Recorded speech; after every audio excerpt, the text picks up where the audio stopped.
Hello NEET aspirants, I am Satyam Prajapati from NIT Silchar. स्वागत करते हैं आपका नीट टेस्ट सीरीज के वीडियो सॉल्यूशन में। इस वीडियो के अंदर 30 मोस्ट इंपोर्टेंट क्वेश्चंस पूछे गए हैं जिनको कि अभी हम सॉल्व करने वाले हैं, और साथ ही साथ मोस्ट इंपोर्टेंट टॉपिक्स को भी हम डिस्कस करेंगे, जिसकी हेल्प से पूरे चैप्टर का कंसेप्ट आपको काफी अच्छे से रिवाइज हो जाएगा। तो चलिए वीडियो को स्टार्ट करते हैं और वन बाय वन हर एक क्वेश्चन को काफी अच्छे से समझने की कोशिश करते हैं। Happy learning.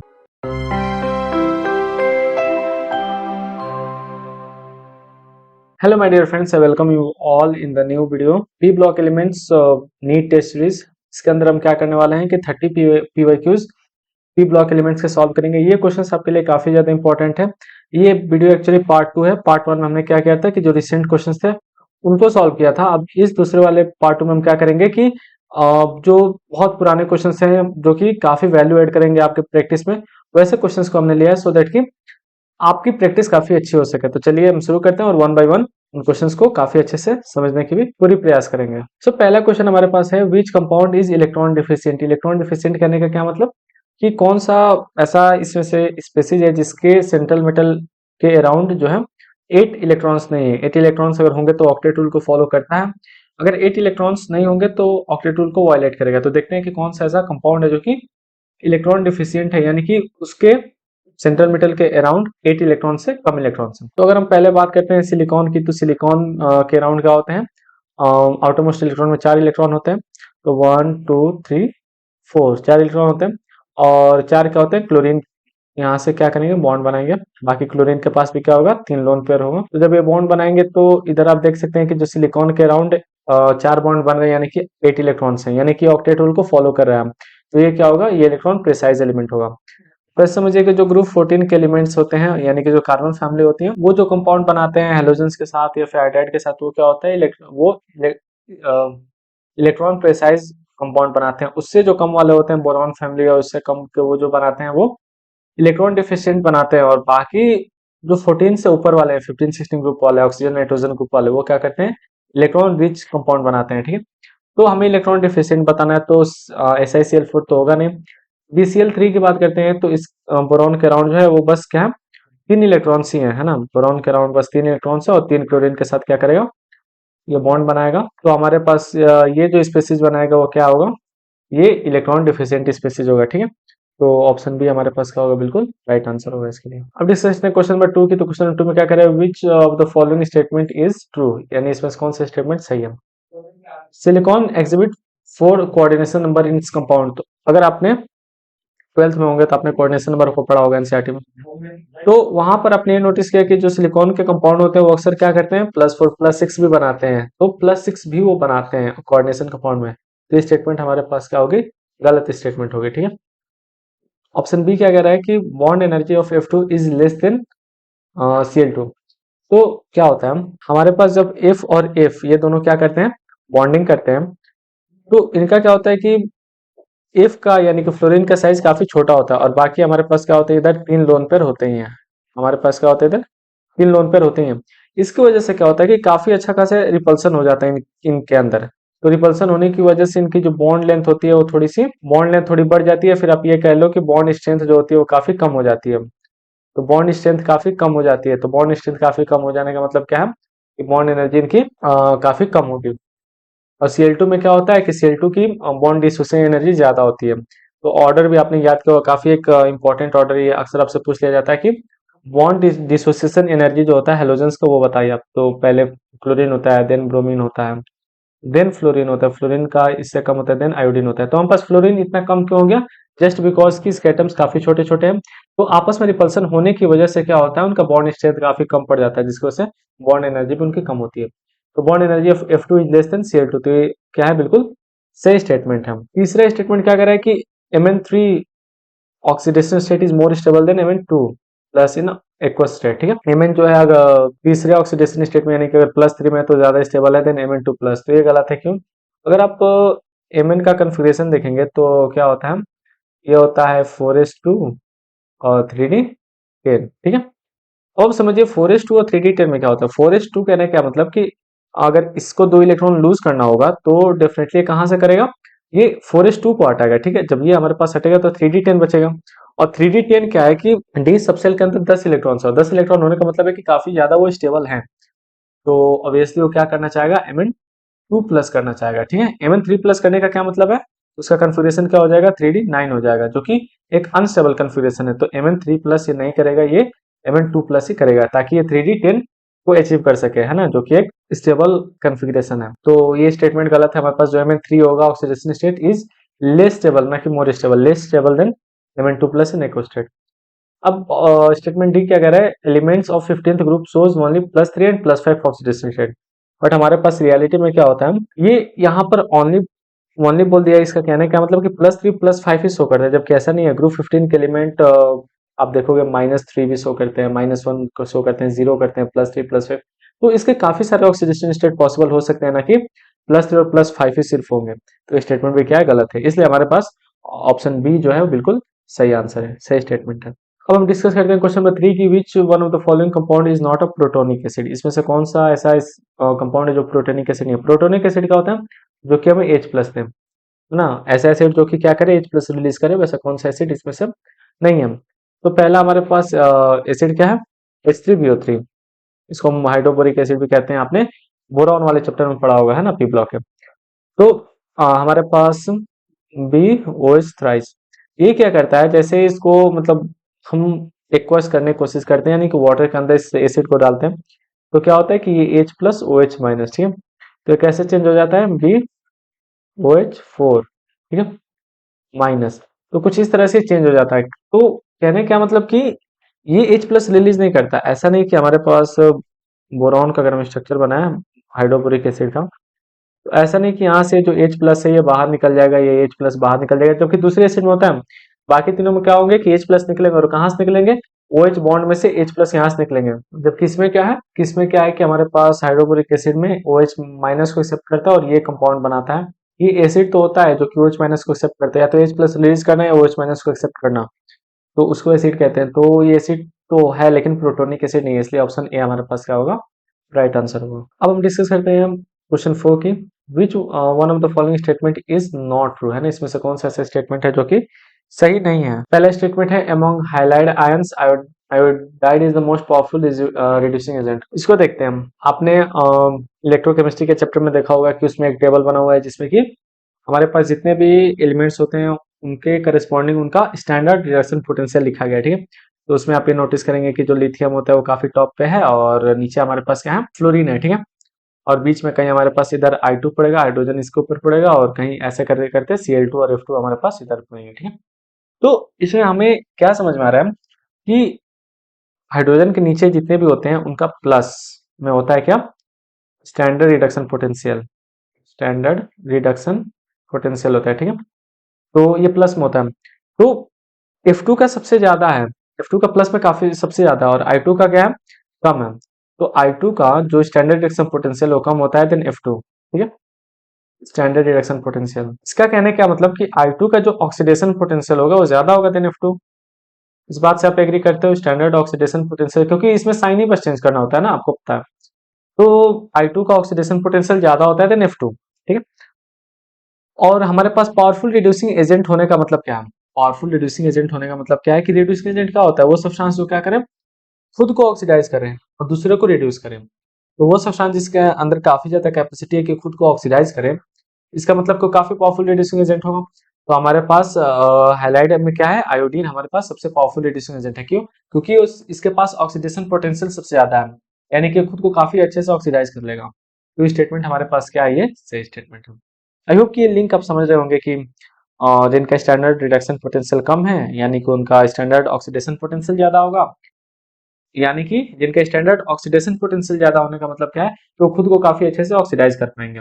और जो खुद को अच्छे से ऑक्सीडाइज कर पाते हैं वो क्या होते हैं, रिड्यूसिंग एजेंट होते हैं, काफी अच्छे रिड्यूसिंग एजेंट होते हैं। Fluorine is the only halogen that is not show a variable oxidation state. बहुत अच्छी बात है, ये भी बिल्कुल सही बात है कि फ्लोरीन का आप -1 ही देखोगे, ऐसा नहीं कि क्लोरीन की तरह या फिर और किसी की तरह +1 और ये सारी चीजें देखने को मिलेंगी। तो फ्लोरीन -1 ही शो करता है। HOCl is stronger acid than HOBr, बिल्कुल सही बात है। -I इफेक्ट की वजह से आप इसको रिलेट कर सकते हो, या फिर क्लोरीन लगा हुआ है तो उसकी वजह से क्या होगा, ये क्या करेगा, साइड इफेक्ट शो करेगा, जिसकी वजह से क्या होगा, ज्यादा शो करेगा देन ब्रोमीन, तो ये स्ट्रॉन्गर एसिड होगा। HF is stronger acid than HCl, तो ये तो काफी मतलब इजी क्वेश्चन होगा, क्योंकि एक ऐसा स्टेटमेंट आपको मिलेगा जो कि गलत है, आपको पता है। क्योंकि हमारे पास जो ऑर्डर होता है उसमें HF सबसे वीक एसिड होता है, देन HCl, देन HBr, और सबसे कम होता है किसका, HI का। और हमारे पास ऐसा क्यों होता है, ऐसा क्यों होता है, क्योंकि जैसे जैसे हम डाउन द ग्रुप जाते जाते हैं वैसे वैसे क्या होता है, साइज बढ़ते रहता है, हैलाइड का साइज बढ़ने लगता है, और हैलाइड का साइज बढ़ने से क्या होता है कि बॉन्ड लेंथ बड़ी होने लगती है, तो बॉन्ड स्ट्रेंथ कम होने लगती है, यानी बॉन्ड स्ट्रेंथ कम हो जाएगी, यानी KH प्लस आसानी से रिलीज हो जाएगा, इस वजह से HI का जो एसिडिटी है वो काफी ज्यादा होता है। तो ये स्टेटमेंट हमारे पास क्या है, गलत स्टेटमेंट है, यानी कि ये स्टेटमेंट क्या होगा, मतलब ये स्टेटमेंट होगा इस क्वेश्चन के अकॉर्डिंग राइट होगा। अब डिस्कस करते हैं among calcium, potassium, calcium, iron and zinc the element to which can form more than one binary compound with chlorine is. तो बेसिकली हमें इसमें क्या बताना है, बाइनरी कंपाउंड, बाइनरी कंपाउंड क्या होते हैं भाई, क्लोरीन के साथ बाइनरी कंपाउंड बनाने का क्या मतलब है कि सेम एलिमेंट रहेगा, सेम क्लोरीन रहेगा, बट क्या होगा, वेरिएबल ऑक्सीडेशन स्टेट उसे पॉसिबल है, यानी कि एक से ज्यादा कंपाउंड पॉसिबल है। जैसे कि एग्जांपल काफी अच्छा पहला ही दे रखा है आपके पास, आयरन। आयरन में क्या होता है बेसिकली, क्लोरीन के साथ क्या क्या बना सकता है, FeCl2 बना सकता है या FeCl3 बना सकता है, ठीक है, FeCl2 या फिर FeCl3 बनाएगा। तो बेसिकली इसमें होगा क्या, क्लोरीन हमारे पास सेम है और आयरन भी है, बट एक से ज्यादा कंपाउंड पॉसिबल है, तो ऑब्वियसली हमारे पास क्या होगा, ऑब्वियसली हमारे पास ये दो कंपाउंड जो है वो पॉसिबल है, तो यही हमारे पास राइट आंसर होगा। जिंक आप देखोगे तो जिंक का जो है ZnCl2 होगा, बस यही पॉसिबल है।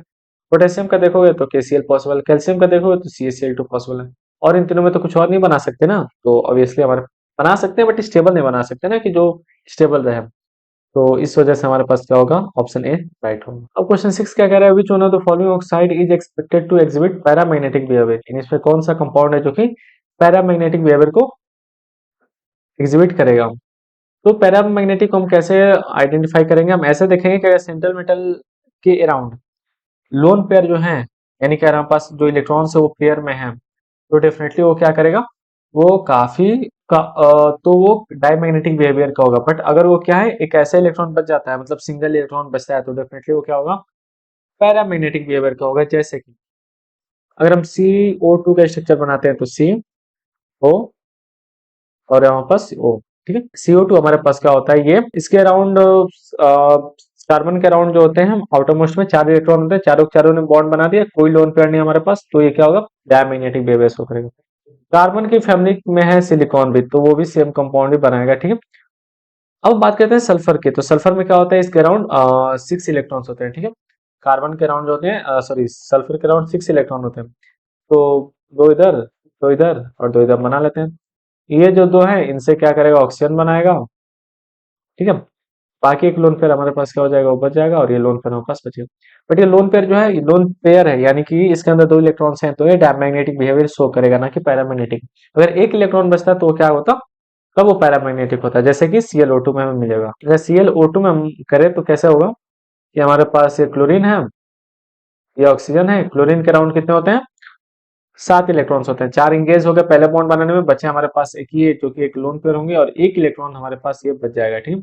और इसी इलेक्ट्रॉन की वजह से क्या होगा, ये कंपाउंड जो है वो पैरामैग्नेटिक बिहेवियर शो करेगा, ठीक है। तो इस बेसिस पर हम कह सकते हैं कि ऑप्शन डी जो होगा हमारे पास बिल्कुल राइट आंसर होगा। अब हम डिस्कस करते हैं question 7, which one of the following order correctly represent the increasing acid strength of the given acid, ठीक है। अगर हमें नॉर्मल एसिड स्ट्रेंथ बताना है, वो भी कैसे, सेम तरह की फैमिली में, जैसे कि HOCl, HOClO, HOClO2, HOClO3, ठीक है, एक ही फैमिली के हैं ये सब। तो इसमें सिर्फ क्या हो रहा है कि क्लोरीन के ऊपर ऑक्सीडेशन नंबर चेंज हो रहा है। So here the question is, the gas produced by treating an aqueous solution of ammonium chloride with sodium nitrate is, ठीक है, यानी कि जब हमारे पास अमोनियम क्लोराइड यानी कि NH4Cl का जब हम रिएक्शन कराते हैं सोडियम नाइट्राइड के साथ, यानी कि NaNO3 के साथ, तो कौन सी गैस निकलती है। सबसे पहले हमारे पास क्या होगा कि अगर यहाँ पे क्या है, NH4 प्लस और Cl माइनस है, और यहाँ पे Na प्लस NO3 माइनस है, तो यहाँ पे Cl और Na हमारे पास क्या करेंगे, NaCl बनाएंगे, ठीक है, NaCl बना, प्लस अब क्या होगा, इसमें का N और इधर NO3 में से N, ये क्या बनाएंगे, N2 गैस बनाएंगे, और जो रिमेनिंग हाइड्रोजन है और वाटर है उससे क्या बन जाएगा, वाटर बन जाएगा। तो हमारे पास जो गैस निकलते हो क्या होती है, नाइट्रोजन होती है, यानी कि ऑप्शन बी जो है वो बिल्कुल राइट आंसर है, ठीक है। अब डिस्कस करते हैं क्वेश्चन नंबर 9। ये एक्चुअली सेम हो गया पुराने क्वेश्चन 7 से। विच one of the following order correctly represent increasing acid strength of the given order. तो वही हमने पुराना क्वेश्चन देखा था, तो क्या था, HOCl then HOClO, HOClO2 and HOClO3। तो ऑप्शन डी जो होगा क्या होगा, राइट आंसर था इसका, ठीक है। सो अब डिस्कस करते हैं क्वेश्चन 10 की, विच of the following is most basic oxide, यानी कि इसमें से कौन सा है जो सबसे ज्यादा क्या है, बेसिक ऑक्साइड है। तो हमें पता है कि डाउन द ग्रुप हम जब जाते हैं तो क्या होता है, बेसिक प्रॉपर्टी जो होता है या फिर मेटेलिक प्रॉपर्टी जो होती है वो क्या होती है, बढ़ती जाती है ना। और अगर डाउन द ग्रुप में यानी कि अगर इधर जाए तो पीरियोडिक टेबल में क्या होता है, बेसिक प्रॉपर्टी बढ़ती जाती है। जैसे कि पहले मेटल, देन हमारे पास कुछ मेटलॉइड्स आएंगे, है ना, ऐसे मेटल्स आएंगे जिनकी मेटेलिक प्रॉपर्टी कम, और इधर पी ब्लॉक में हमारे पास क्या होंगे, ज्यादातर नॉन मेटल्स होंगे, जैसे कि एसिटिक ऑक्साइड बनेगा। तो हमें पता लग गया कि अगर हम पीरियड में क्या करते हैं कि लेफ्ट साइड जाते हैं और डाउन द ग्रुप हम जाते हैं, तो जो होता है हमारे पास बेसिक प्रॉपर्टी जो होती है या फिर मेटेलिक प्रॉपर्टी वो क्या होती है, वो बढ़ती जाती है, ठीक है। इस बेसिस पे हम देखेंगे कि क्या है, हमारे पास सेलेनियम है, एल्यूमिनियम का ऑक्साइड है, यहाँ पर Sp2O3 और Bi2O3 बिस्मथ का ऑक्साइड है, ठीक है। हम देखेंगे कौन कहाँ है। तो पहले बोरॉन लिख देते हैं, फिर कार्बन, नाइट्रोजन, ऑक्सीजन, ठीक है। इन्हीं चारों के ग्रुप हैं। एल्यूमिनियम हमारे पास यहाँ पे क्या मिल जाएगा, कार्बन वाले फैमिली से। तो जैसा कि हम यहाँ पे देख पा रहे हैं कि हमारे पास सेलेनियम है, सेलेनियम होने का मतलब क्या है कि ये सेलेनियम हमारे पास हो जाएगा, फिर एल्यूमिनियम है, और फिर क्या है, यहाँ पर हमारे पास एंटीमनी का ऑक्साइड है, और फिर क्या है, बिस्मथ का ऑक्साइड है। तो डाउन द ग्रुप में हमारे पास सबसे क्या है, बिस्मथ है, तो बिस्मथ की मेटेलिक प्रॉपर्टी सबसे ज्यादा होगी, और जिसकी मेटेलिक प्रॉपर्टी सबसे ज्यादा होती है वो उतना ही ज्यादा क्या होता है, बेसिक होता है। तो इस बेसिस पे हमारे पास जो होता है BiO3 यानी कि बिस्मथ ऑक्साइड की जो है वो राइट आंसर होगा, ठीक है। Question number 11 is the correct order regarding the electronegativity of hybrid orbital of carbon is. तो हमें इसमें क्या बताना है, किस हाइब्रिड ऑर्बिटल के पास इलेक्ट्रोनेगेटिविटी जो है वो सबसे ज्यादा है, किस हाइब्रिड ऑर्बिटल के पास इलेक्ट्रोनेगेटिविटी वो सबसे ज्यादा है, इसके बारे में हमें बताना है, ठीक है। अगर इसको मैं सही से लिखूं तो ये ऐसा लिखा गया है कि Sp is less than Sp2 is less than Sp3। दूसरा वाला ऑप्शन है क्या, Sp greater than Sp2 greater than Sp3। ये क्या है, Sp greater than Sp2 greater than Sp3। Sorry, इसमें हमारे पास क्या है, लेस देन है, ये क्या है, लेस देन है, ठीक है। और ऑप्शन डी हमारे पास क्या है कि Sp less than Sp2 greater than Sp3। तो किस तरह का ऑर्डर फॉलो करता है हमारे पास इलेक्ट्रोनेगेटिविटी का ऑर्डर, वो हमें पता करना है, ठीक है। देखिए, अगर हमें इलेक्ट्रोनेगेटिविटी पता करना है हाइब्रिड ऑर्बिटल्स में, तो हम ये देखेंगे कि उसके अंदर एस कैरेक्टर कितना है। एस कैरेक्टर जिसमें जितना ज्यादा होता है उसका इलेक्ट्रोनेगेटिविटी उतना ही ज्यादा होगा। अगर हम sp में बात करें तो s और p है, यानी कि s करेक्टर इसमें कितना है, 50 है, तो s करेक्टर क्या हो जाएगा, 50 हो जाएगा। sp2 की बात करेंगे तो इसमें 3 ऑर्बिटल्स होंगे, तो इसका जो होगा वो कितना हो जाएगा, 33.33%, ठीक है। और वहीं sp3 का कितना हो जाएगा, 25% s करेक्टर। तो इस बेसिस पे हम कह सकते हैं कि जो sp वाला है उसके अंदर s करेक्टर सबसे ज्यादा है, तो उसके अंदर जो इलेक्ट्रोनेगेटिविटी की प्रॉपर्टी है वो सबसे ज्यादा होगी। तो सबसे ज्यादा Sp का, देन Sp2 का, देन Sp3 का, यानी कि ऑप्शन सी जो होगा हमारे पास राइट आंसर होगा, ठीक है। क्वेश्चन नंबर 4 को 12 को डिस्कस करते हैं। उसमें क्या कह रहा है, in which of the following molecules all the bonds are not equal, यानी कि इसमें से कौन से ऐसे मॉलिक्यूल है जिनमें सभी बॉन्ड जो है वो इक्वल नहीं है। तो सबका स्ट्रक्चर हमें बनाना पड़ेगा। तो सबसे पहले हम ये देखते हैं कि नाइट्रोजन नाइट्रोजन के पास क्या है, 3 फ्लोरीन उसे बनाना है। तो 3 फ्लोरीन अगर उसे बनाना है तो क्या करेगा, नाइट्रोजन के 3 बॉन्ड 3 फ्लोरीन बनाने में इंगेज हो जाएंगे, और जो 2 इलेक्ट्रॉन्स है नाइट्रोजन के पास वो लोन पेयर में काउंट होंगे। तो हम इस तरह से कह सकते हैं कि 3 सिग्मा बॉन्ड बनाएगा, और एक इसके पास क्या हो जाएगा, लोन पेयर हो जाएगा, ठीक है। यानी कि 4 होने का मतलब कि sp3 टाइप का बनाएगा, तो N, और इधर हमारे पास क्या हो जाएगा, फ्लोरीन, ये फ्लोरीन और ये फ्लोरीन, और यहाँ पे क्या हो जाएगा हमारे पास, लोन पेयर हो जाएगा, ठीक है। तो यहाँ से हम क्या कह सकते हैं कि इसमें जो होगा सभी बॉन्ड, क्योंकि सभी बॉन्ड आइडेंटिकल है तो सभी बॉन्ड जो है वो क्या होंगे, सेम होंगे, ठीक है। तो इस बेसिस पे इसके सभी बॉन्ड्स जो है इक्वल है। दूसरा हमारे पास ऑप्शन बी क्या है, ClF3।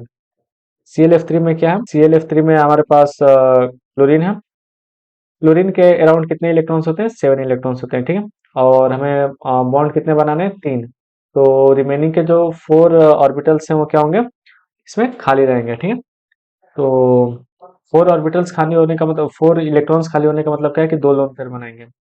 तो इसमें सिग्मा बॉन्ड कितने बनेंगे, 3 सिग्मा बॉन्ड फ्लोरीन के साथ और 2 लोन पेयर क्या होंगे, खाली रहेंगे। ठीक है, तो ये क्या बनाएगा sp3, क्योंकि 5 हो गया ना, इन दोनों का सम ही हमारे पास हाइब्रिडेशन बताता है, तो 3 + 2 5 यानी कि sp3d हो जाएगा। ठीक है, तो अगर कुछ इसका स्ट्रक्चर हम देखेंगे तो कैसे बनाएगा, ये क्लोरीन और इधर ये फ्लोरीन एक्सियल पोजीशन पे, और एक फ्लोरीन हमारे पास क्या हो जाएगा, इक्वेटोरियल पोजीशन पे आएगा। बाकी एक लोन पेयर हमारे पास जो होगा वो यहाँ पे, और एक लोन पेयर हमारे पास यहाँ पे हो जाएगा। ठीक है, तो यहाँ पर क्या होता है, हमारे पास एक्सियल वाले दोनों फ्लोरीन का जो होता है जो बॉन्ड लेंथ होगा वो तो सेम होगा, बट सिंस हमारे पास ये इक्वेटोरियल पोजीशन पे फ्लोरीन है, ये जो फ्लोरीन है वो इक्वेटोरियल पोजीशन पे है, जिसकी वजह से इसका बॉन्ड लेंथ एक्सियल वालों से अलग होगा। तो इन तीनों फ्लोरीन का जो है बॉन्ड लेंथ सेम नहीं होगा, तो ये हमारे पास क्या हो जाएगा, ये हमारे पास राइट आंसर हो जाएगा, यानी कि बी ऑप्शन। बाकी इसके बाद BF3 को बनाएंगे तो उसमें भी क्या होगा, सबके सब आइडेंटिकल होंगे, और एल्यूमिनियम का भी जो फ्लोराइड बनाएगा LF3, उसमें भी जितने भी बॉन्ड है वो सब क्या होंगे, इक्वल होंगे। तो ऑप्शन बी हमारे पास क्या होगा, राइट आंसर होगा। अब डिस्कस करते हैं क्वेश्चन नंबर 13 की, among the following which is the strongest oxidising agent, यानी कि इसमें से कौन सा है जो स्ट्रॉन्गेस्ट ऑक्सीडाइजिंग एजेंट है। तो जैसे पुराने क्वेश्चन में हमने बात किया कि अगर हम स्टैंडर्ड रिडक्शन पोटेंशियल की बात करेंगे, स्टैंडर्ड रिडक्शन पोटेंशियल का अगर हम टेबल देखेंगे तो उसमें क्या होता है, हमारे जो एनसीईआरटी में दिया गया है इलेक्ट्रोकेमिस्ट्री चैप्टर में, उसमें आप देखेंगे कि लिथियम प्लस का सबसे ज्यादा है, मतलब निगेटिव में सबसे ज्यादा है, और इधर हमारे पास क्या है, फ्लोरीन का सबसे ज्यादा है पॉजिटिव में। ठीक है, बीच में कहीं हाइड्रोजन आता है, और हमारे पास क्या हो जाएगा, ये I2 और इधर Cl2 कुछ इस तरह से आएंगे। ठीक है, यानी कि फ्लोरीन का प्लस में वैल्यू काफी ज्यादा होगा और यहाँ पे आयोडीन के प्लस में काफी कम होगा। ठीक है, तो हम ये कह सकते हैं कि फ्लोरीन का काफी ज्यादा है, फ्लोरीन का ऑक्सीडेशन पोटेंशियल जो है वो काफी ज्यादा है देन आयोडीन। ठीक है, इसका जो रिडक्शन पोटेंशियल है वो काफी ज्यादा है, तो हम ऐसा कह सकते हैं कि इसका ऑक्सीडेशन पोटेंशियल क्या होगा, कम होगा। फ्लोरीन का जो ऑक्सीडेशन पोटेंशियल होगा वो क्या होगा, स्टैंडर्ड ऑक्सीडेशन पोटेंशियल वो कम होगा। ओके, और एक चीज हम जानते हैं कि स्ट्रॉन्गेस्ट ऑक्सीडाइजिंग एजेंट कहने का क्या मतलब है, कि वह सब्सटेंस जो क्या करे, खुद को काफी अच्छे से रिड्यूस कर सके। ठीक है, ऑक्सीडाइजिंग एजेंट कहने का क्या मतलब, कि जो खुद को रिड्यूस करे ना, रिड्यूस्ड इटसेल्फ। और खुद को रिड्यूस करने का क्या मतलब है, कि सामने वाले को ऑक्सीडाइज करना। तो कौन सा एलिमेंट है जो खुद को काफी अच्छे से रिड्यूस करेगा, जिसका कि रिडक्शन पोटेंशियल काफी ज्यादा होगा। तो जिसका रिडक्शन पोटेंशियल ज्यादा होगा उसका ऑक्सीडाइजिंग पावर काफी स्ट्रांग होगा। तो इस बेसिस पे हम कह सकते हैं कि जो फ्लोरीन है, फ्लोरीन का रिडक्शन पोटेंशियल सबसे ज्यादा है, तो इस बेसिस पे ऑप्शन डी जो होगा वो राइट आंसर होगा। ठीक है, question number 14, the angular shape of ozone molecule consist of, जो एंगुलर शेप है ओजोन मॉलिक्यूल का वो किस तरह से, मतलब अगर हमें ओजोन का स्ट्रक्चर बनाएंगे हम, तो सेंटर में क्या करेंगे, ऑक्सीजन को लेंगे, इसके अराउंड कितने इलेक्ट्रॉन्स होते हैं, 6 इलेक्ट्रॉन्स होते हैं। ठीक है, और हम पता है कि ऑक्सीजन जो होता है वो डबल बॉन्ड बनाता है, तो ये क्या होगा, ये डबल बॉन्ड बनाएगा। ठीक है, और हमारे पास क्या हो जाएगा, बीच में यहाँ पे लोन पेयर रह जाएगा। ठीक है, बट अगर हम ऐसे बनाएंगे तो ये जो स्ट्रक्चर है वो ऑक्टेट रूल को वायलेट करे, क्यों, क्योंकि हमारे पास यहाँ पे 4 इलेक्ट्रॉन्स, यहाँ पे 4 इलेक्ट्रॉन्स ऑक्सीजन के राउंड, और यहाँ पे 2, यानी कि ऑक्सीजन के राउंड 10 इलेक्ट्रॉन हो रहे हैं, तो इस बेसिस पे हम ऐसा तो बनाएंगे नहीं। फिर हमारे पास एक सिंगल बॉन्ड अगर हम लगाते हैं तो क्या हो जाएगा, अब यहाँ पे मिडल वाले जो ऑक्सीजन है, सेंटर एटम जो है, उसके अराउंड 8 इलेक्ट्रॉन्स तो हो रहे हैं। ठीक है, तो इस बेसिस पे हम अगर लोन पेयर बनाएंगे तो 1 2 3 4, और इसका कितना हो जाएगा, 1 2 3 4 5 6।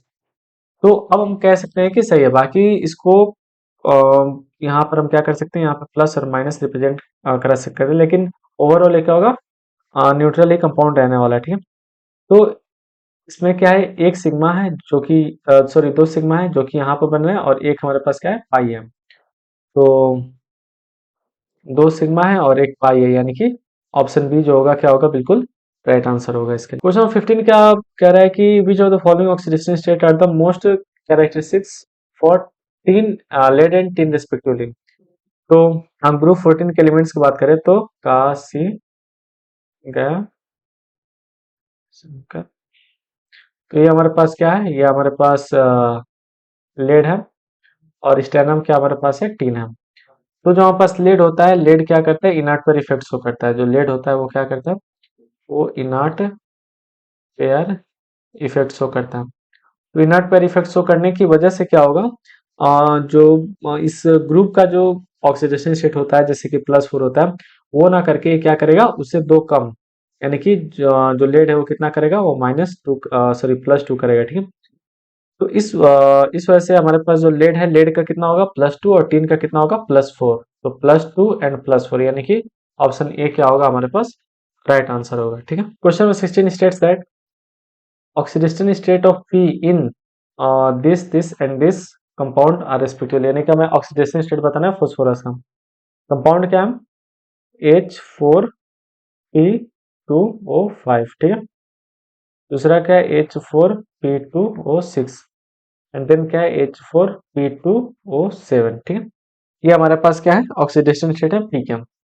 अब जैसा कि हमें इसका ऑक्सीडेशन स्टेट निकालना है फास्फोरस के इसमें, तो हम क्या करेंगे कि ऑक्सीजन है, सॉरी हाइड्रोजन है, तो हाइड्रोजन के लिए क्या करेंगे -4 प्लस, हमारे पास दो फास्फोरस है तो 2, इसको 2x कर देते हैं हम।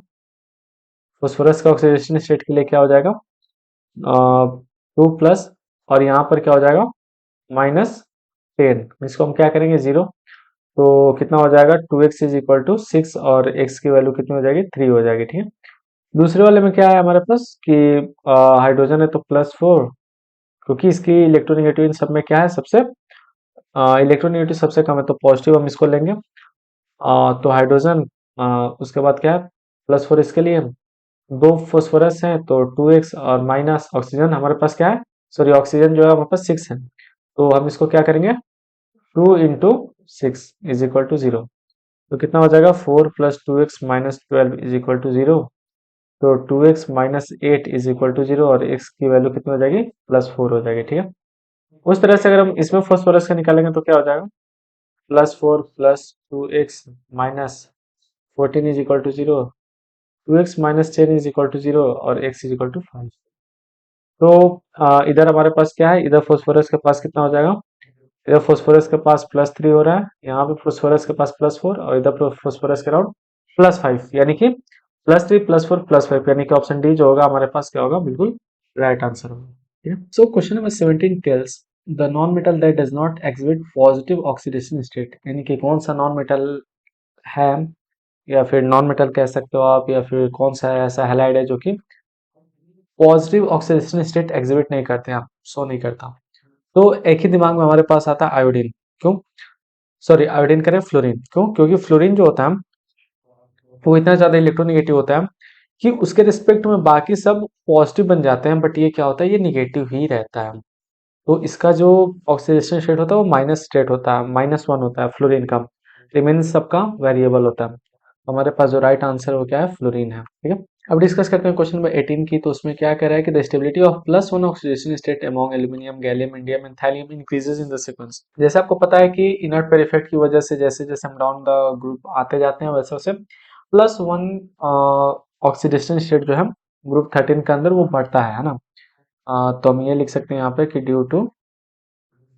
Inert pair effect due to inert pair effect down the group, जब हम जाते हैं तो +1 की जो स्टेबिलिटी है, +1 की जो स्टेबिलिटी है वो क्या होती है बढ़ने लगती है, ठीक है। डाउन द ग्रुप जब जाते हैं तो +1 की स्टेबिलिटी बढ़ने लगती है, यानी कि जो हमारे पास इंडियम होता है, थैलियम होते हैं, ये +1 में काफी ज्यादा स्टेबल होंगे एंड ये सब काफी कम स्टेबल होते हैं, बट ठीक है होते हैं। तो हमें अगर बताना है इनका ऑर्डर, एक्चुअली आप यहाँ पे जो हमारे पास ये ऐसे बना हुआ है ना, ये थोड़ा सा मिसप्रिंट है, ये LT कहने का क्या मतलब है लेस देन, तो इस तरह से आप समझ सकते हैं जैसे कि aluminium, then gallium, then indium and then thallium, इस तरह से पहला वाला लिखा गया है, ठीक है। तो इस तरह से बाकी सब, तो हमारे पास यही वाला जो ऑर्डर है वो क्या है बिल्कुल सही है, यानी कि ऑप्शन ए ही हमारे पास क्या सही है। Question number 19 tells how many bridging oxygen atoms are present in P4O10, ठीक है। तो इसका सबसे पहले हमें स्ट्रक्चर बनाना होगा, एनसीईआरटी में इसका स्ट्रक्चर दिया गया है।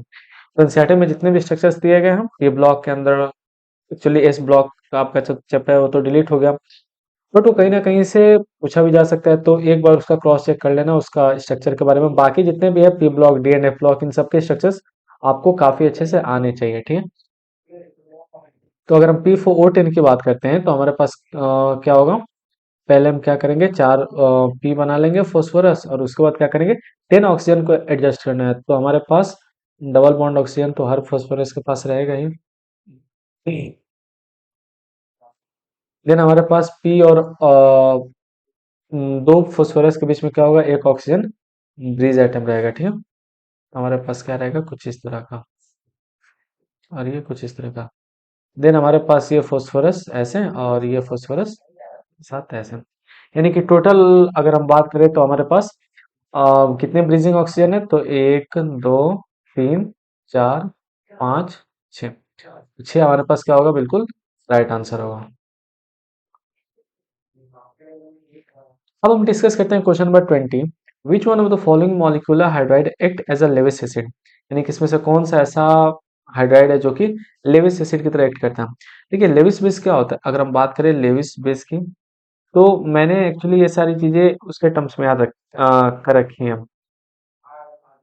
जैसे कि लेविस बेस को अगर मैं एक्सप्लेन करना हो तो मैं अक्सर एग्जांपल लेता हूँ NH3 का। क्यों, लेविस बेस कहने का क्या मतलब कि एक ऐसा स्पेसीज जो क्या करे, अपने लोन पेयर को डोनेट कर सके, ताकि इसका लोन पेयर दूसरा कोई स्पेसीज यूज करे और बॉन्डिंग इनके बीच में बन सके। यानी कि लेविस बेस कहने का क्या मतलब कि एक ऐसा स्पेसीज जो क्या करे, लोन पेयर डोनेट करे, तो ये लेविस बेस होता है। तो लेविस एसिड का हो जाएगा, ठीक है, इसका अपोजिट लेविस एसिड का हो जाएगा जो कि लोन पेयर को एक्सेप्ट करेगा। तो इनके पास लोन पेयर ज्यादा है, तो लोन पेयर अब एक्सेप्ट कौन करेगा, वैकेंट पी ऑर्बिटल वाले, या फिर वैकेंट ऑर्बिटल जिनके पास होगा वो क्या करेंगे, वो उस लोन पेयर को एक्सेप्ट करेंगे, ठीक है। तो NH3 के पास क्या है, ऑलरेडी लोन पेयर है, दो लोन मतलब एक लोन पेयर है, तो ये तो लोन पेयर देगा। तो ये लेविस एसिड नहीं है, क्या है, लेविस बेस है, ठीक है, लेविस बेस है। H2O की बात करें, दो दो लोन पेयर इनके पास होते हैं, तो एक्चुअली ये भी क्या करता है, ये भी लेविस बेस ही है ना, जो कि हमें लोन पेयर डोनेट करता है। तो हम बात करते हैं B2H6 की, इसमें बोरॉन है, और बोरॉन के साथ क्या कंडीशन है कि बोरॉन हमारे पास तीन ही क्या बना सकता है, तीन ही बॉन्ड बना सकता है, बिकॉज इसके पास जो होते हैं आउटर मोस्ट इलेक्ट्रॉन में तीन ही, आउटर मोस्ट सेल में तीन ही इलेक्ट्रॉन होते हैं।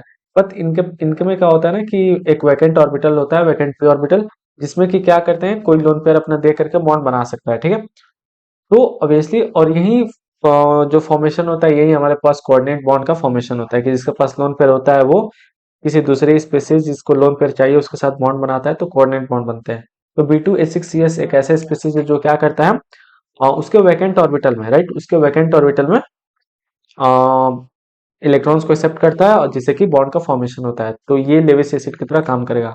बाकी CH4 में ना तो लोन पेयर एक्सेप्ट करेगा, ना तो लोन पेयर किसी और को देगा, तो ये लेविस एसिड ना ही है, ना ही बेस है, ठीक। और हमारे पास क्या है कि question number 21 states the tendency of BF3 BCl3 and BBr3 to behave as Lewis acid decrease in the sequence, ठीक।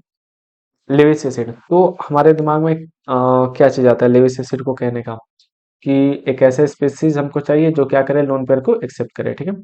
तो हम ले लेते हैं फॉर एग्जांपल, तीनों को ले लेते हैं, ये क्लोरीन, एक क्या करेंगे, ये लोन पेयर को एक्सेप्ट करेंगे, ब्रोमीन, और यहाँ पर भी क्या होगा, ब्रोमीन। सर यहाँ पे हमें क्या करना है, हमें फ्लोरीन करना था ना, फ्लोरीन। देखिए क्या होगा, फ्लोरीन, सिंस हमारे पास ये वाला जो बॉन्ड है, ये वाला बॉन्ड है, ये छोटा होगा, बॉन्ड लेंथ छोटा होगा, इसका बॉन्ड लेंथ उससे बड़ा होगा, इसका बॉन्ड लेंथ उससे बड़ा होगा, ठीक है। Bond length in the sense कि ब्रोमीन जो होगा उसका एटम थोड़ा सा दूर होगा बोरॉन से। फ्लोरीन के केस में क्या होगा कि ये बॉन्ड काफी छोटा होगा, तो फ्लोरीन काफी पास होगा। बट फ्लोरीन अकेला नहीं है ना, फ्लोरीन के अराउंड भी हमारे पास क्या है, तीन तीन लोन पेयर है।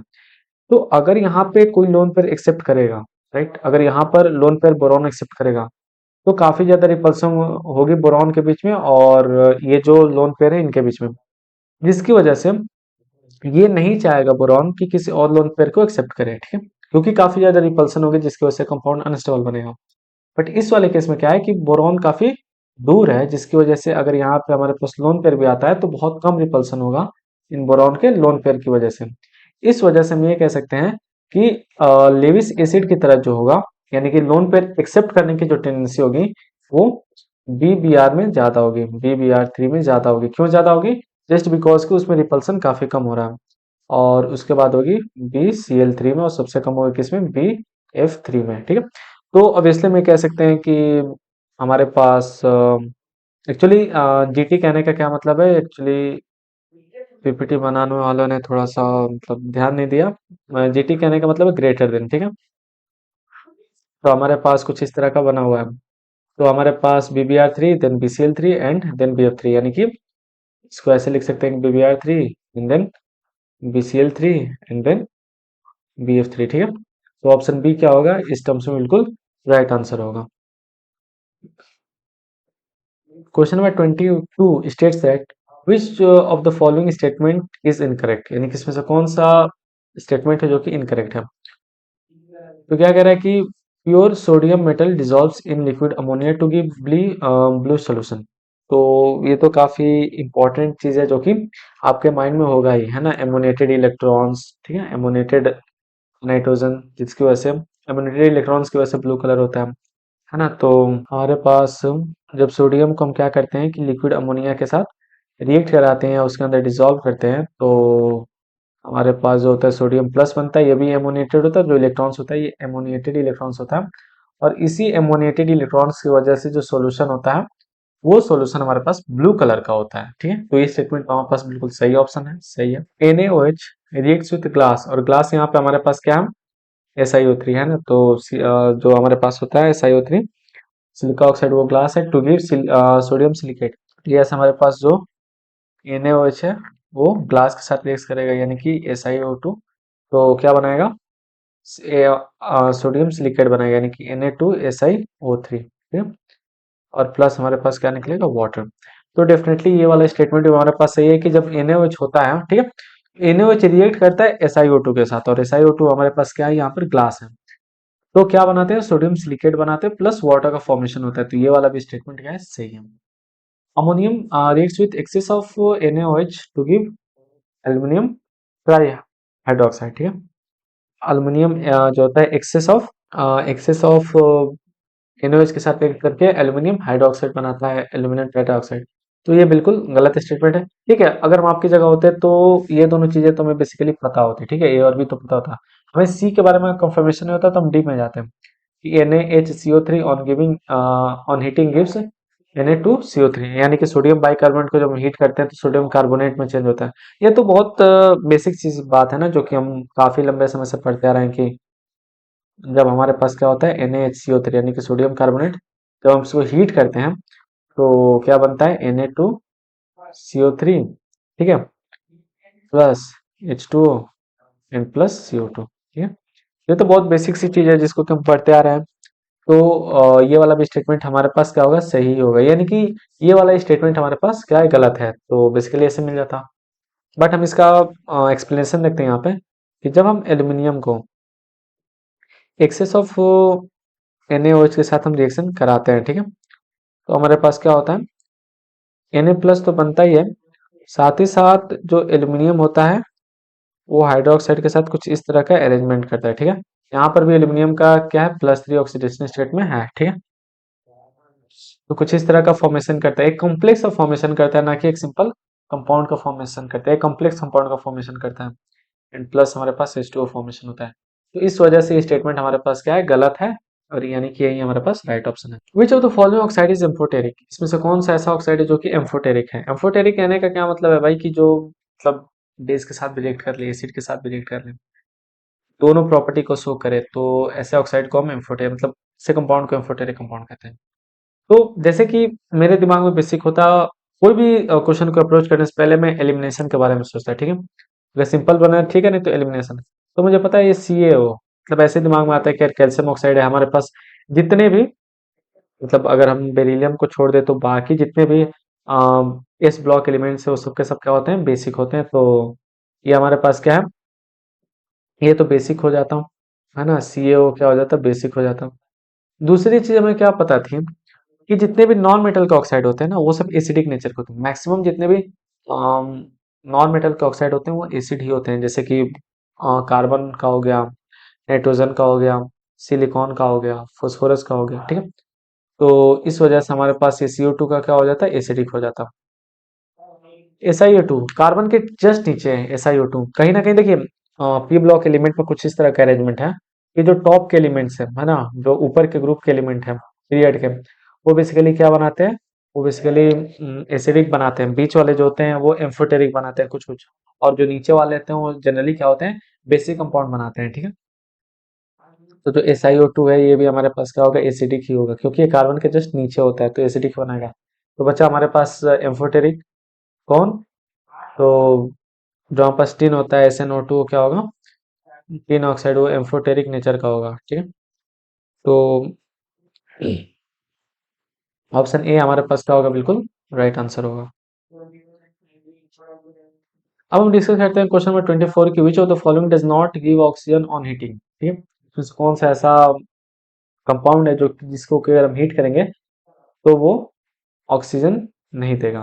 पहले कंपाउंड को अगर हम लेते हैं तो K2Cr2O7, ठीक है। तो इसको जब हम क्या करते हैं, हीट करते हैं, तो हमारे पास जो कंपाउंड बनता है वो क्या बनता है, K2Cr O4 plus Cr2O3 plus O2। तो एक्चुअली ये सारे जो रिएक्शंस हैं ये काफ़ी ज़्यादा इंपॉर्टेंट रिएक्शंस हैं। ये आपको डीएनएफ ब्लॉक में मिलेंगे। बहुत अच्छे से इन सबको याद रखिएगा, क्योंकि रिएक्शन बेस्ड क्वेश्चन काफ़ी ज़्यादा आते हैं, ठीक है। वो कहीं ना कहीं से किसी ना किसी तरह से आपसे पूछ लिए जाएंगे। तो रिएक्शंस को याद करना काफ़ी ज़्यादा इंपॉर्टेंट है। पूरा इनऑर्गेनिक इधर ही है। तो इसमें क्या हो रहा है, ऑक्सीजन हमारे पास क्या होगा, लिबरेट होगा। तो ये तो हमारे पास राइट आंसर नहीं है। दूसरा क्या है, एमोनियम क्रोमेट, ठीक है। तो एमोनियम क्रोमेट को अगर हम बनाते हैं तो NH4, इसको जब हम हीट करेंगे तो क्या हो जाएगा, Cr2O3, इसमें भी बनता है, ठीक है। क्रोमेट बनता है प्लस H2O बनता है, और प्लस हमारे पास क्या होता है, N2 गैस रिलीज होती है, इसमें ऑक्सीजन रिलीज नहीं होती है। तो यही हमारे पास क्या होगा, यही हमारे पास राइट आंसर होगा। अब देखो, जो हमारे पास पोटेशियम क्रोमेट होता है उसमें ऑक्सीजन लिबरेट होता है, बट अमोनियम क्रोमेट वाले में ऑक्सीजन लिबरेट नहीं होता, उसमें नाइट्रोजन लिबरेट होता है। तो यस, हमारे पास N2 जो होगा वो रिलीज होगा। तो ऑप्शन बी हमारे पास राइट आंसर है। और हम कर लेते हैं जैसे कि KClO3, इसको हीट करेंगे तो क्या होगा, हमारे पास क्या बनेगा, तो यहाँ से KCl प्लस O2 का फॉर्मेशन होगा, ठीक है।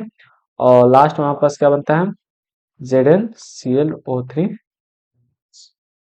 जब इसको हीट करेंगे तो क्या बन जाएगा, ZnCl2 प्लस O2, ठीक है, प्लस O2। तो यस, ऑब्वियसली हमारे पास जो ऑप्शन बी होगा वो बिल्कुल राइट आंसर होगा, क्योंकि इसमें ऑक्सीजन लिबरेट हो रहा है। ये सारे रिएक्शंस आपको क्या करना है, एग्जाम देना है। तो ये सारे रिएक्शंस को आप एक जगह अच्छे से नोट करिएगा एग्जाम से पहले, और आपको बहुत बार इनको रिवीजन करना है, सो दैट कि एग्जाम में जाकर के आप वो गलती ना करो। इनऑर्गेनिक का सबसे अच्छा यह तरीका है कि जितने भी रिएक्शंस हैं उन पे आपकी काफी अच्छी कमांड होनी चाहिए।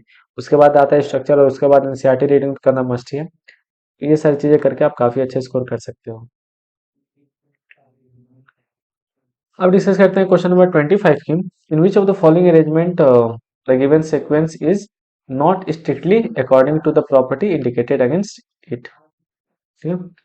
तो इसमें से कौन सी ऐसी सीक्वेंस है जिसके अंदर जो प्रॉपर्टी इंडिकेट की गई है उसके अकॉर्डिंग नहीं है। जैसे देखते हैं, इंक्रीजिंग एसिडिक स्ट्रेंथ, ठीक है, यानी कि जैसे जैसे डाउन द ग्रुप आते जाते हैं एसिडिक एसिडिक स्ट्रेंथ बढ़ना चाहिए। तो यस, ऑब्वियसली हमारे पास ऐसा है कि HF less than HCl is less than HBr is less than HI।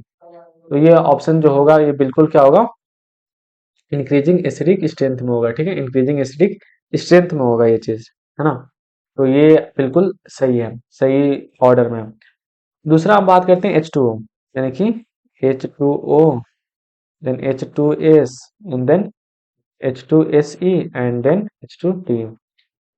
क्या ये इंक्रीजिंग pKa वैल्यू में है, इंक्रीजिंग इंक्रीजिंग pKa वैल्यू, क्या ये इंक्रीजिंग pKa वैल्यू में है, इसके बारे में हम डिस्कस करते हैं। ध्यान से सुनिए, डाउन द ग्रुप हम जाते हैं।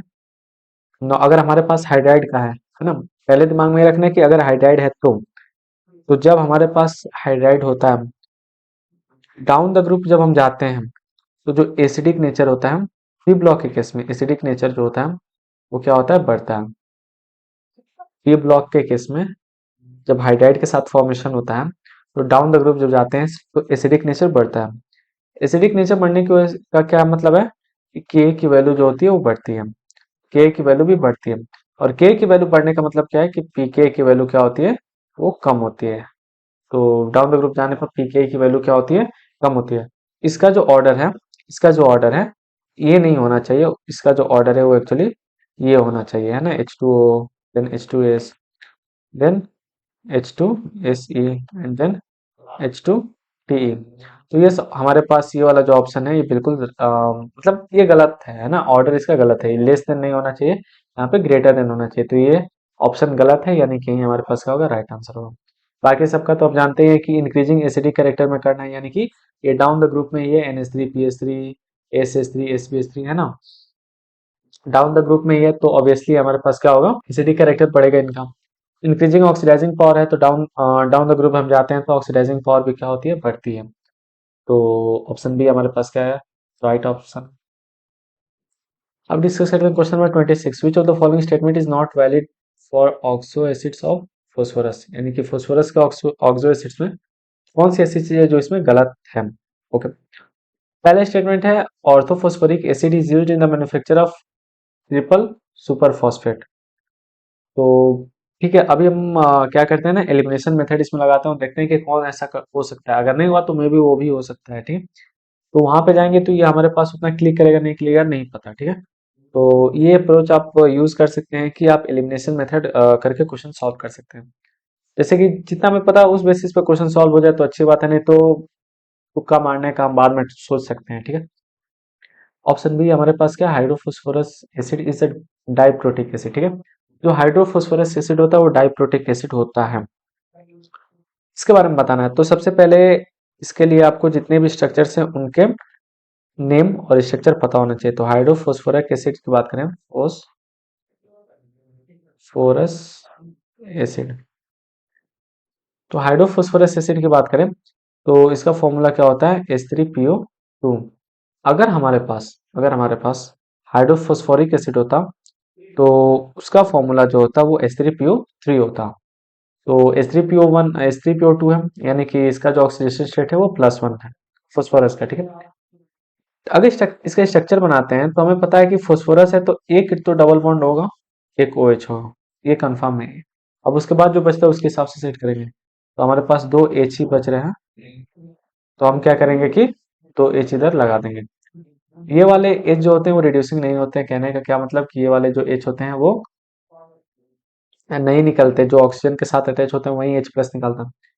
तो डाइप्रोटिक, डाइप्रोटिक कहने का क्या मतलब कि दो H+ निकालना है, कि क्या हाइड्रोफोस्फोरस डाइप्रोटिक एसिड है यानी कि दो H+ निकालता है। तो हम कहेंगे नहीं निकालता है, दो कब निकालता है, दो OH होते तो। जैसे कि H3PO3 जो हमारे पास है हाइड्रोफोस्फोरिक एसिड, उसका अगर हम स्ट्रक्चर बनाएंगे तो उसमें क्या है, उसमें हमारे पास क्या है, उसमें दो H+ यहाँ से और यहाँ से निकल सकते हैं, तो डाइप्रोटिक होगा। बस इसमें क्या है, ये मोनोप्रोटिक एसिड है, तो ये स्टेटमेंट गलत है और यही हमारे पास क्या होगा, राइट ऑप्शन होगा। कि पूछा है नॉट वैलिड, हमसे पूछा है नॉट वैलिड, तो ये चीज हमें पता होनी चाहिए। ऐसे एलिमिनेशन मेथड का यूज करके हम क्वेश्चन सॉल्व कर सकते हैं। अब डिस्कस करते हैं question number 27, in which of the following compound nitrogen exhibit highest oxidation state, है ना, नाइट्रोजन जो है वो हाईएस्ट ऑक्सीडेशन स्टेट एग्जिबिट करता है, ठीक है। अब देखिए यहाँ पे नाइट्रोजन के साथ हाइड्रोजन लगा है, ठीक है। अगर ऑप्शन ए की बात करें तो N2H4 है, यानी कि नाइट्रोजन के साथ हाइड्रोजन लगा है। बेसिकली इसका क्या मतलब है, इसका ये मतलब है कि हाइड्रोजन का जो यहाँ पे ऑक्सीडेशन स्टेट होगा वो +1 होगा, ठीक है। तो हमें नाइट्रोजन का नहीं पता तो हम 2x कर लेते हैं, और हाइड्रोजन का +1 होता है और चार हाइड्रोजन है यानी कि +4, और पूरा कंपाउंड हमारे पास न्यूट्रल है, यानी कि जो x की वैल्यू आएगी वो कितनी आएगी, -2। ऑप्शन बी की बात करते हैं, NH3। NH3 में क्या है, हमारे पास जो नाइट्रोजन है उसका हमें नहीं पता, और ये +3 = 0। एक्स की वैल्यू जो होगी वो -3 हो गया। -3 होने का मतलब क्या, कि नाइट्रोजन जो है अब इससे ज्यादा नहीं जा सकता, -3 से ज्यादा नहीं जा सकता, ठीक है। सी की हम बात करें, N3H है, ठीक है, N3H। तो नाइट्रोजन को हमको नहीं पता तो हम 3x कर लेंगे, हाइड्रोजन का +1 होता है तो 0, यानी कि x = -1/3।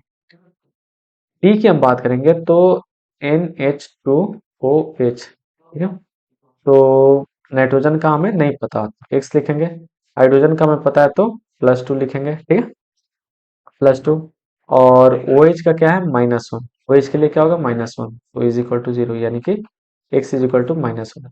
तो इन सब में सबसे ग्रेटर कौन है, तो इन सब में सबसे ग्रेटर है -1/3, यानी कि N3H जो है उसका ऑक्सीडेशन स्टेट सबसे ज्यादा है among this compounds.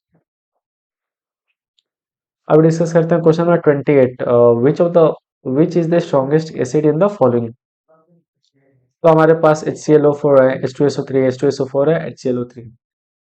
Basically concept होता है कि जब भी हमारे पास ऑक्सी एसिड्स की बात होती है, किसकी, ऑक्सो एसिड्स की बात होती है, तो ऑक्सो एसिड्स में जितना ज्यादा ऑक्सीडेशन स्टेट होता है हमारे पास, जो सेंट्रल मेटल एटम होता है उसका या फिर जिसका ऑक्सो एसिड है उसका जितना ज्यादा ऑक्सीडेशन स्टेट होता है, जितना ज्यादा ऑक्सीडेशन स्टेट होता है उतना ही ज्यादा क्या होता है उनका एसिड स्ट्रेंथ होता है ना। जितना ही ज्यादा ऑक्सीडेशन स्टेट होगा एसिड स्ट्रेंथ उनकी उतनी ही ज्यादा होगी। तो बेसिकली हमारे पास ये बात यहाँ पे रहेगी कि किसका कितना ज्यादा एसिड स्ट्रेंथ है, ऑक्सीडेशन स्टेट है। तो अगर हम HClO4 की बात करेंगे तो H का तो मैं नहीं H का तो 1 हो जाएगा, +1। क्लोरीन का हमें नहीं पता, और ऑक्सीजन का -8, ठीक है, क्योंकि -2 होता है और 4 ऑक्सीजन यानी कि -8, तो इसका कितना हो जाएगा, ये इज इक्वल टू 0 हो जाएगा, तो ये कितना हो जाएगा +7, ठीक है।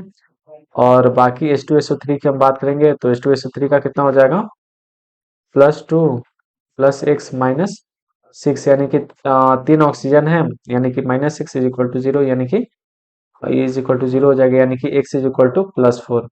तो इस तरह से हम कह सकते हैं कि H2SO4 का जो हो जाएगा वो कितना हो जाएगा +2 +x -8 इज इक्वल टू 0, यानी कि x इज इक्वल टू +6, है ना।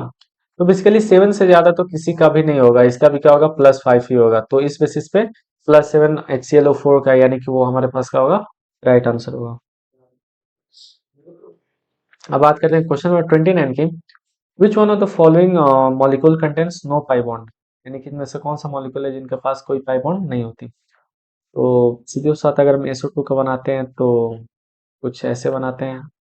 आपने SO2 का बहुत फिगर बनाया होगा जिसमें कि आपको पता है कि सल्फर के अराउंड 6 इलेक्ट्रॉन्स होते हैं, ऑक्सीजन डबल बॉन्ड ही हमेशा बनाता है, तो एक लोन पेयर हमारे पास बचेगा, तो इसके अंदर भी पाई बॉन्ड है ही इधर, ठीक है।